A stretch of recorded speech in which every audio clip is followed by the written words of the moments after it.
Hello YouTube, this is Allison Tarbroni, and tonight I'll be reading a one-shot story. It's a comedy, Chrysalis' plot, and other short stories with misleading titles by Starsong. Chapter name is All of the Shorts, all of them. Queen Chrysalis prided herself as a master deceiver. Of course she was. It was in her very being. The trouble with that sometimes, she had a habit of doing it to herself. As her evil lyric, I'm gonna restart this.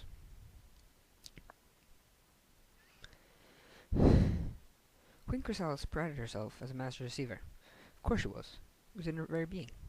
The trouble was that sometimes she had a habit of doing it to herself. And as her evil lyric unfolded before her, echoed by her prisoner held helpless far below, she betrayed herself. And if the wedding they don't make, I'll end up eating all the cake. All of it will be mine, all mine. She cackled, licking her lips, as she stared longingly at the pillar of frosting and confection across from the royal chambers. She still did not relish her surprise when she discovered the hat pony's secret ingredient. Love. Well, love, sugar, and some strangely addicting spice. But nonetheless, she had to restrain herself in the kitchens. But once her plan had gone off without a hitch... All mine. Are you okay? Shining Armor asked, in that sickeningly sweet, concerned voice of his. Of course, she laughed. I'm just so excited. Me too. Me too. Princess Cadence the Shining Armor, it is my great pleasure to pronounce you Mayor and Colt. Chrysalis laughed, a happy, joyous laugh that brightened the room, and then darkened into a cackle. It had worked. It worked. The kingdom was now hers to do with as she pleased. All she had to do was get a new husband to lower the shields, and the invasion would begin. Not even Celestia could stand up to their might now. She tapped a bit of her changeling magic at Shining Armor, but instead of doing as he was told, he trembled, and with a puff of fairy dust, turned into a changeling. What? She frowned. This is clearly an impostor. She stamped her hoof, as in turned. Princess, please. Princess Celestia screwed up her lips apologetically before exploding into sparkles and another changeling. One by one, all of the audience, every pony in the royal chamber, changed into their true form, till it was apparent that not a single equestrian was present. Chrysalis' face huffed. My children, what is the meaning of this? We just wanted to be at your wedding so badly, I of course echoed in her mind. Okay, we can still salvage this. So many of these ponies look alike. Let's just get back in your party gear, and we'll take this from the top. The chamber door swung open, and the real Princess Celestia stepped in. She raised an eyebrow and tilted her head. Queen Chrysalis? Can I help you? Chrysalis clapped another hoof against her face. No. No, you can't.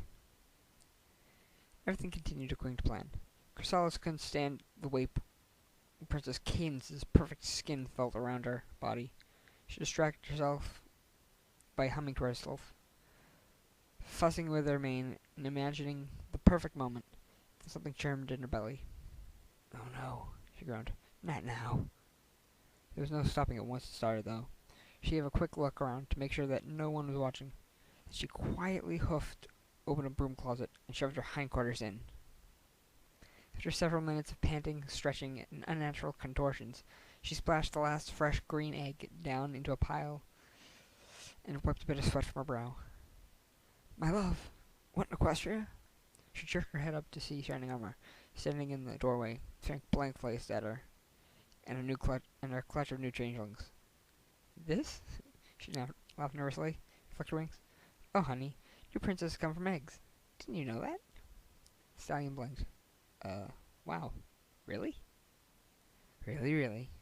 She showed him, patting him on the back and smearing a little liquor on it. Now, can't tell anyone about this. Our families will kill us if they knew what we'd been doing. What would your sister think? Shining Armor's pupils shrunk to pinpricks. Twilight. Oh, my. Listen, we cannot tell anyone. Not a soul. Cadence smirked. Of course. And waited for him to leave before hauling in a heap. Next evil plan, no complications, no matter how cute they were. Pronounce you Marin Cold. Chrysalis pumped her hoof. Yes, I am victorious. In your face, Celestia.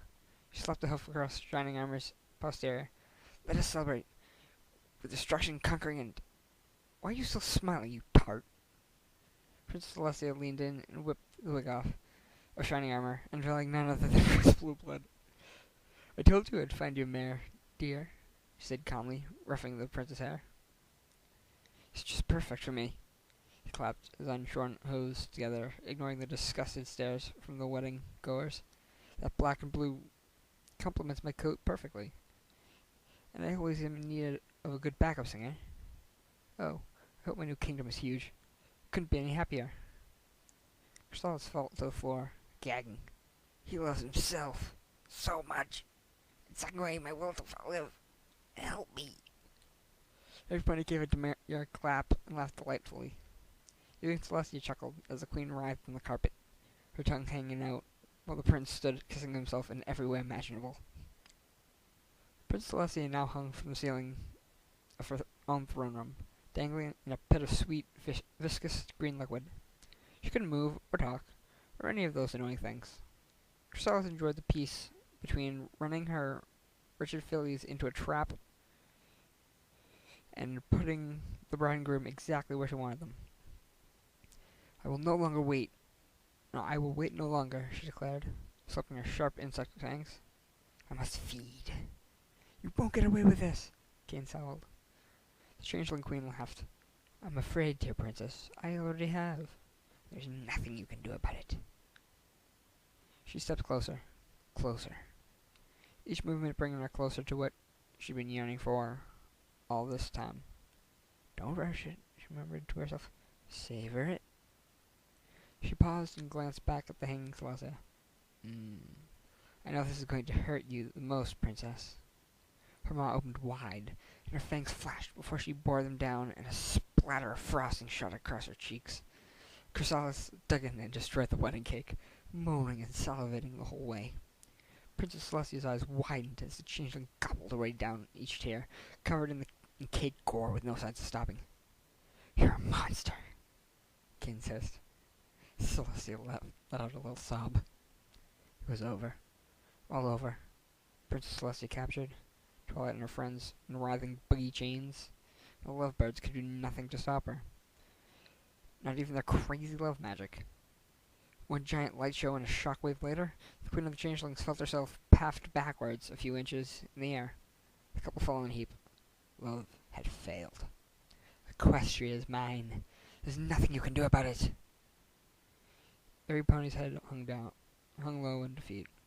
Then the doors groaned open, framing a strange metal pillar on a cart, towering towards the ceiling, pushed by a strange young colt. Snails? Twilight groaned. Get out of here. No one wants to see you. Watch and learn, the colt drawled. He slapped a switch on the side of the pillar and exploded with a hum and light. What is this? Chrysalis's eyes widened. It's so shiny. I must. Wings buzzing, she lifted from the ground and flew towards the light. When she'd gotten close enough, a bright blue bolt jumped to an antenna and sizzled. She bobbed back in the air. Ow! Stop that! Why you... And drove at it again. Another crack of electricity surged through the air. Soon the queen was sobbing and battering her smoking husk against the giant bug zapper. Twilight cautioned to look out the window. The flashes she had been seeing were not from destruction and chaos, more of the absurd pest control devices put up throughout the city as changelings knocked themselves out on them in droves. The freed cadence broke the spell on Shining Armor, leaving every pony to look up at Celestia's strange imprisonment. How do we get her out of there? Every other second was perpetuated by a frustrated scream from Chrysalis and a flash of light as she relentlessly thrust herself at the zapper. Snails looked quite proud of himself. I don't know, said Twilight. Large pop sounded above them, and green slime poured from the ceiling, drenching the purple filly. Celestia fell on Twilight in a heap, coughed up a bit more slime. Soon they were all standing covered in green, smelly sludge, looking around awkwardly as Chrysalis plunged helplessly against the light. Must be better if we just pretend. It might be better if we just pretend all this never happened, muttered Twilight. I think you're right, my student, muttered Celestia. They all shuffled out of the hall without another word. Ow. Ow. Damn it. Ow. You're going to pay for this. Why is it so shiny? Ow. And that's the end of it. And that's the end of Chrysalis' plot and other short stories with misleading titles. I apologize for any lack of quality. This was mostly done as like a quick reading. Well, good night.